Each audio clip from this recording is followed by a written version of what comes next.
Penyakit vaskular itu adalah penyakit pembuluh darah ya. Nah, penyakit vaskular ini cukup luas ya. Tapi yang paling sering kita temukan adalah nyeri pada kaki. Penyebabnya juga bermacam-macam ya.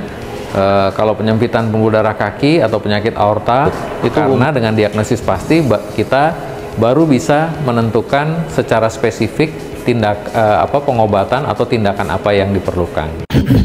Hai, kalian sedang menyaksikan Ojan, obrolan seputar jantung.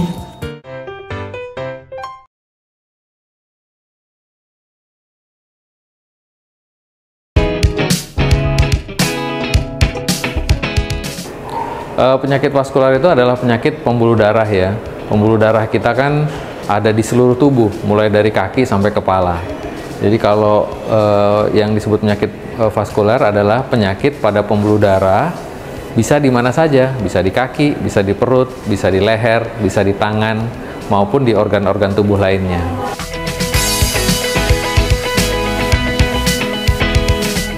Nah, penyakit vaskular ini cukup luas ya, tapi yang paling sering kita temukan adalah adanya penyempitan di pembuluh darah kaki ya.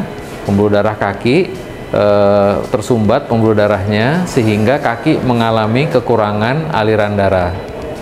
Karena kekurangan aliran darah ini, gejala yang sering ditimbulkan adalah nyeri pada kaki. Apalagi kalau digunakan untuk berjalan, karena kebutuhan oksigennya akan meningkat, sementara aliran darahnya tidak bisa meningkat. Ciri-ciri lain adalah adanya luka yang sangat sulit untuk sembuh, ya, sehingga memerlukan pengobatan atau tindakan lebih lanjut untuk memperbaiki aliran darah, sehingga lukanya bisa sembuh.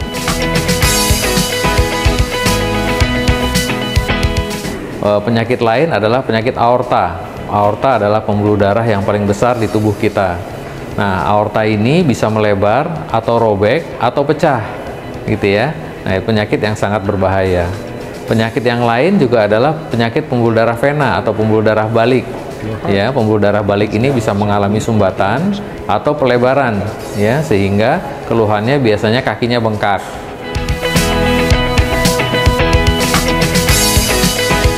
Penyebabnya juga bermacam-macam ya. Kalau penyempitan pembuluh darah kaki atau penyakit aorta itu umumnya karena faktor resiko yang hampir sama dengan penyakit jantung koroner. Tekanan darah tinggi, diabetes, kolesterol, merokok, kebiasaan hidup yang kurang baik, serta faktor genetik. Nah, kalau penyakit pembuluh darah vena biasanya sifatnya genetik dan karena kebiasaan-kebiasaan lain seperti terlalu lama duduk ya bisa menyebabkan terjadinya sumbatan, atau ada faktor resiko lain yang menyebabkan gampang terjadinya gumpalan pada pembuluh darah.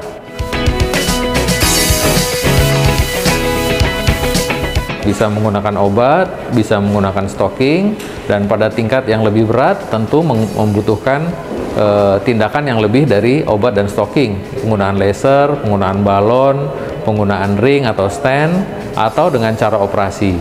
Operasinya pun lagi-lagi beragam tergantung dari kelainan pembuluh darah yang ditemukan.